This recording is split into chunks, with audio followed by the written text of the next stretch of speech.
ಎಲ್ರಿಗೂ ನಮಸ್ಕಾರ. ನಾನು ನಿಮ್ಮ ಡಿವಿಜಿ ವಾಯ್ಸ್ ಕರಿಯಪ್ಪ. ಏನು ಕಾರಟಗಿ ಪುರಸಭೆಯಲ್ಲಿ ಸ್ವಚ್ಛ ಭಾರತ್ ಅಭಿಯಾನ ಅಡಿಯಲ್ಲಿ ನೇಮಕಗೊಂಡಿದ್ದಾರೆ. ಸುಮಾರು 8 ತಿಂಗಳಿಂದ ಸಮುದಾಯದ ಸಂಚಾಲಕರ ಸ್ವಚ್ಛ ಭಾರತ್ ಅಭಿಯಾನ ಸತತ ಪ್ರಯತ್ನ ಪಡುತ್ತಿದ್ದಾರೆ. ಏನು ಈ ಕಸದ ವಿಚಾರವಾಗಿ ಆ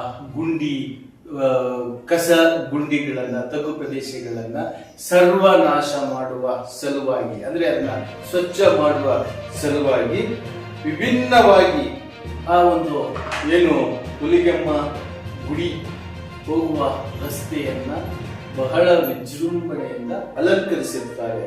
ಏನು ಈ ಸಂದರ್ಭದಲ್ಲಿ ಸಮುದಾಯದ ಸಂಚಾಲಕರಾದ ದೇವಿರಮ್ಮ, ಭೀಮವ್ವ, ಗಂಗಮ್ಮ, ಉಮಾದೇವಿ, ಅರುಣಾಬಾಯ್, ಗಾಳೇಶ್, ತಾಯಮ್ಮ, ದುರ್ಗಪ್ಪ, ಹುಲಗಪ್ಪ ಹಾಗೂ ಪೌರ ಕಾರ್ಮಿಕರ ಮೇಲ್ಚಾರಕರಾದ ಮಾರುತಿಯವರು ಸಹ ಭಾಗವಹಿಸಿದ್ದರು.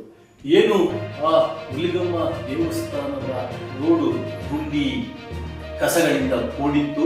ಅದನ್ನ ಸ್ವಚ್ಛ ಅಭಿಯಾನ, ಅಂದ್ರೆ ಅದನ್ನ ಪೂರ್ತಿ ಸರ್ವನಾಶ ಕ್ಲೀನ್ ಮಾಡ್ಲಿಕ್ಕೋಸ್ಕರ ಈ ಅಭಿಯಾನವನ್ನ ಹಮ್ಮಿಕೊಂಡಿದ್ದರು. ಈ ಒಂದು ವಿಡಿಯೋ ಕಳಿಸಿರ್ತಕ್ಕಂಥ ಸಂಚಾಲಕರು, ಆಮೇಲೆ ಹಿರಿಯ ಮುಖಂಡರು ಆದ ಜಮದಗ್ನಿಯವರಿಗೆ ಸಲ್ಲುತ್ತೇವೆ. ನಮಸ್ಕಾರ. ನಮಸ್ಕಾರ ಎಲ್ಲರಿಗೂ. ನನ್ನ ಹೆಸರು ದೇವಿರಮ್ಮ ಅಂತೇಳಿ. ಕಾರಟಗಿ ಪುರಸಭೆಯಲ್ಲಿ ಸಮುದಾಯ ಸಂಚಾಲಕರಾಗಿ ನಾವು ಕೆಲಸ ನಿರ್ವಹಿಸ್ತಾ ಇದ್ದೀವಿ.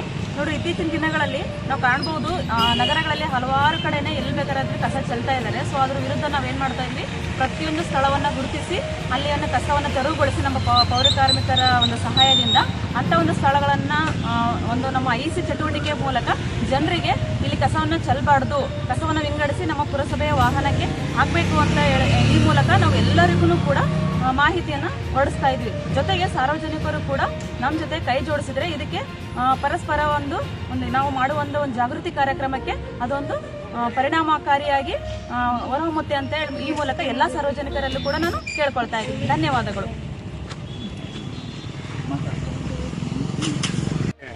ಪುರಸಭೆ ವ್ಯಾಪ್ತಿಯಲ್ಲಿ 23 ವಾರ್ಡುಗಳು ಬರ್ತವೆ. ಈ 23 ವಾರ್ಡ್ಗಳಲ್ಲಿ ಪ್ರತಿ ಕುಟುಂಬಕ್ಕೂ ಕೂಡ ಕಾರಟಗಿ ಪುರಸಭೆಯಿಂದ ಡಸ್ಟ್ಬಿನ್ಗಳನ್ನು ಕೊಟ್ಟಿರ್ತಾರೆ. ಈ ಡಸ್ಟ್ಬಿನ್ಗಳು 2 ಕೊಟ್ಟಿರ್ತಾರೆ. 2 ಡಸ್ಟ್ಬಿನ್ಗಳು, ಒಂದು ಹಸಿ ಕಸ ಮತ್ತು ಒಣ ಕಸ ಬೇರ್ಪಡಿಸಿ ಸಂಗ್ರಹಿಸಿ ಆ ಒಂದು ಬಕೆಟ್ನಲ್ಲಿ ಸಂಗ್ರಹಿಸಿದರೆ ದಿನನಿತ್ಯ ಎಲ್ಲ ವಾರ್ಡುಗಳಲ್ಲಿ ಕೂಡ ಒಂದು ಪುರಸಭೆ ವಾಹನಗಳು ಬರುತ್ತವೆ. ಆ ಪುರಸಭೆ ವಾಹನಗಳು ಬಂದಾಗ ಆ ಒಂದು ಗಾಡಿಯಲ್ಲಿ ಎಲ್ಲರೂ ಕೂಡ ಹಾಕಬೇಕು. ಎಲ್ಲಿ ಬೇಕಲ್ಲಿ ಚೆಲ್ಲಿದ್ರೆ ಇದು ಒಂದು ಪರಿಸರ ಮಾಲಿನ್ಯ ಉಂಟಾಗ್ತದೆ. ಈ ಮೂಲಕ ಜನರು ಎಚ್ಚೆತ್ತುಕೊಂಡು ಇದು ಒಂದು ಎಲ್ಲರಿಗೂ ಅನುಕೂಲ ಮಾಡಿಕೊಡ್ಬೇಕಂದ್ರೆ ತಮ್ಮಲ್ಲಿ